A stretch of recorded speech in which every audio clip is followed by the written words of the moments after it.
दोनों तरफ पहाड़ है।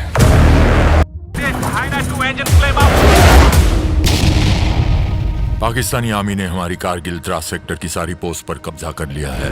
क्या आप भी मेरी तरह ऑपरेशन सफेद सागर के ट्रेलर को देखकर एकदम सुन्न रह गए हैं? सच बताऊं तो अभी भी मेरे रोंगटे खड़े हैं। कारगिल वॉर पर हमने आज तक बहुत सी कहानियां देखी हैं, लेकिन पहली बार हमारी इंडियन एयरफोर्स के उन जाबाजों की अनसुनी दास्तान इतने बड़े स्केल पर सामने आ रही है। ये कहानी साल 1999 के कारगिल युद्ध के दौरान एयरफोर्स के असली मिशन ऑपरेशन सफेद सागर पर आधारित है, जो 18,000 फीट की बर्फीली ऊंचाई पर लड़ी गई दुनिया की सबसे मुश्किल हवाई जंग थी। इस सीरीज की कहानी मुख्य रूप से एयरफोर्स के मशहूर गोल्डन एरो स्क्वाड्रन के इर्द गिर्द बुनी गई है। कहानी का असली रोमांच और दर्द तब शुरू होता है जब इस स्क्वाड्रन को शुरुआत में सिर्फ टोह लेने यानी फोटो रेकी के मिशन पर भेजा जाता है, लेकिन हालात बिगड़ने पर उन्हें अचानक बिना किसी खास तैयारी के दुश्मन के बंकरों को तबाह करने का लगभग असंभव मिशन सौंप दिया जाता है। कहानी का सबसे भावुक और मुख्य हिस्सा असली शहीद स्क्वाड्रन लीडर अजय आहूजा की शहादत और बहादुरी पर आधारित है, जिनका विमान दुश्मन की मिसाइल का शिकार हो गया था। ट्रेलर में इन किरदारों को पर्दे पर उतारने वाले कलाकारों ने कमाल का काम किया है। अभिनेता सिद्धार्थ ने स्क्वाड्रन लीडर अजय आहूजा के बेहद गंभीर और संवेदनशील किरदार को निभाया है, जिसे देखकर आपकी आंखें नम हो जाएंगी। उनके साथ जिमी शेरगिल, अभय वर्मा, दिया मिर्जा, प्राजक्ता कूली और आदिल हुसैन जैसे बेहतरीन एक्टर्स नजर आ रहे हैं, जिन्होंने इस ऐतिहासिक कहानी के हर इमोशन को जिया है। इस पूरी सीरीज को डायरेक्टर ओनी सेन ने डायरेक्ट किया है और उनकी तारीफ करनी पड़ेगी, क्योंकि उन्होंने कहानी को बिल्कुल फेक या मेलोड्रामेटिक नहीं बनाया। इसे और ज्यादा रियल बनाने के लिए क्रिएटर्स अभिजीत सिंह परमार और कुशल श्रीवास्तव ने पूर्व वायुसेना प्रमुख एयर चीफ मार्शल BS धनुआ के मार्गदर्शन में काम किया है। ट्रेलर में दिखने वाले फाइटर जेट्स और कॉकपिट के दृश्य इतने असली इसलिए लग रहे हैं क्योंकि इसकी शूटिंग सचमुच सारे 16,000 फीट की ऊंचाई पर असली मिलिट्री एयरबेस और असली मिग विमानों के साथ की गई है। ये ट्रेलर सिर्फ एक शो की झलक नहीं है, बल्कि ये उन पायलटों को एक सच्ची श्रद्धांजलि महसूस होता है जिन्होंने देश के लिए अपनी जान दांव पर लगा दी। नेटफ्लिक्स पर 7 अगस्त को ये सीरीज रिलीज हो रही है और इसकी स्टारकास्ट से लेकर इसकी असली कहानी तक सब कुछ इसे इस साल का सबसे बेहतरीन मिलिट्री ड्रामा बनाता है। आपने ट्रेलर देखा या नहीं? आपको सिद्धार्थ का ये नया अवतार कैसा लगा? मुझे कमेंट्स में जरूर बताइए।